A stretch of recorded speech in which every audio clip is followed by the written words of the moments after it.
The first thing that hits you when studying Roman engineering isn't the marble, the legions, or even the empire-sized ambition.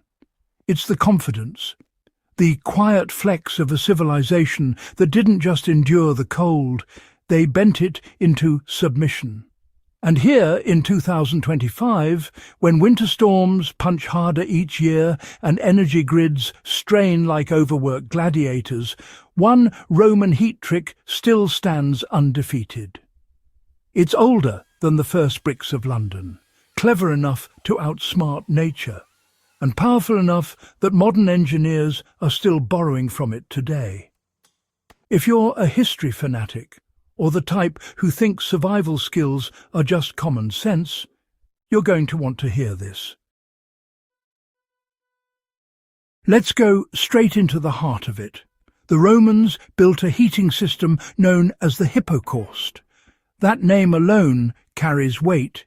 It translates loosely to heat from below, but that undersells what it truly was. This wasn't a fireplace, it wasn't a campfire. It wasn't a furnace cramped in a corner. It was an entire architectural ecosystem dedicated to controlled, continuous warmth. The Romans weren't warming rooms. They were warming lifestyles. The magic began beneath the floor. Instead of laying their floors on packed earth, they raised them a few feet using small pillars of stone or brick. This created a hollow chamber.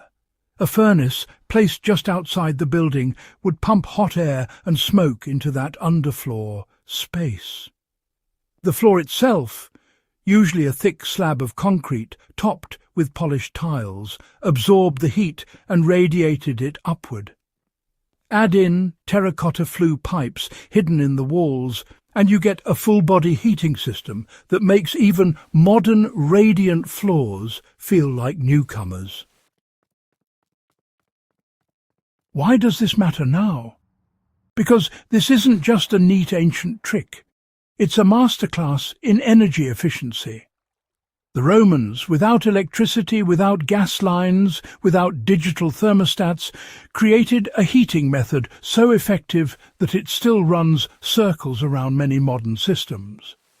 That's why versions of it are used in Scandinavian homes, luxury resorts, and eco-architecture experiments around the world today. Radiant heating isn't modern, it's Roman. But here's where it gets interesting for survivalists. The hypocaust wasn't just about staying warm. It was about managing heat strategically. The Romans understood something simple yet powerful. If you warm the mass of a building, not just the air, you create heat that lasts. Not minutes, hours, sometimes days. The structure itself becomes the heater. Any off-grid cabin builder or long-term homestead planner can tell you the same thing. Thermal mass is the real unsung hero of winter survival. The Romans didn't study physics as we know it, but they mastered it through instinct, experimentation, and an architect's eye. This is where the swagger of Roman engineering really shines. They applied the hypocaust everywhere. Bathhouses, villas, military hospitals, even wealthy urban homes. They used heat to push back against disease by warming medical stations. They used it to maintain year-round bath culture. And in a world without our modern insulation, their system could create interior temperatures that felt almost unreal. You walked into a Roman bathhouse in the dead of winter, and you were stepping into a controlled climate, powered purely by human understanding of fire and airflow. So let's talk real-world application. You may not have a villa with marble floors, but you can use the same principles today. Start with the idea of elevating your heat source. The Romans didn't let warmth escape upward uselessly. They forced it into tight spaces, where it had to move along surfaces. If you're building a small cabin or even a backyard structure, raising the floor slightly and channeling heat beneath it, in a safe, controlled way, creates a pocket of stored warmth. Fire brick, stone tiles, and concrete hold heat for hours. That's Roman thinking. Another lesson is directional heating. The Romans understood that heat wants to rise, so they gave it pathways. They installed vertical channels in walls, pulling hot air upward and heating the entire room. Today, you can achieve something similar by placing stoves or heat sources near interior masonry walls so the stone absorbs and radiates heat gradually. Instead of blasting your space with one aggressive burst of warmth, you build a slow, steady heat reservoir.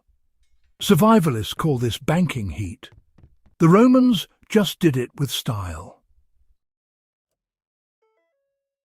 And here's the part that still feels cutting edge in 2025.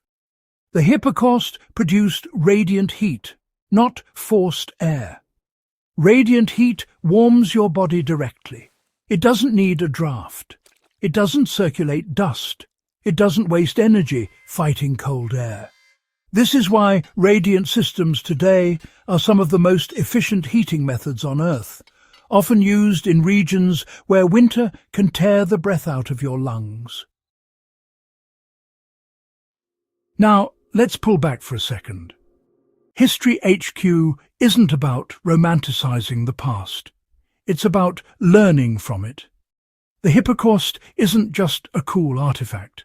It's a reminder that ancient people solve problems we still struggle with.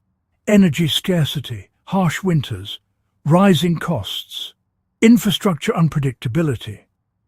When we look at Roman heating, we're looking at engineering that didn't wait for electricity or industrialization. They used what they had, and they used it brilliantly. If you want steps to recreate some of this thinking today, here's a simple breakdown. First, identify materials that hold heat: stone, brick, concrete, tile. Second, place your heat source so it warms those materials directly. Third, think about channels, even small ones that guide heat along the surfaces you want to warm. Fourth, seal your structure well so the radiant heat can linger. You're now operating like a Roman engineer. You're not just heating a space, you're controlling how heat behaves inside a structure. And that's why the hypocaust still defies winter in 2025, because it wasn't tied to any era. It wasn't dependent on modern tech. It was a universal principle. Heat the bones of a building, and it will heat you back. The Romans understood durability and resilience in a way that still feels almost prophetic.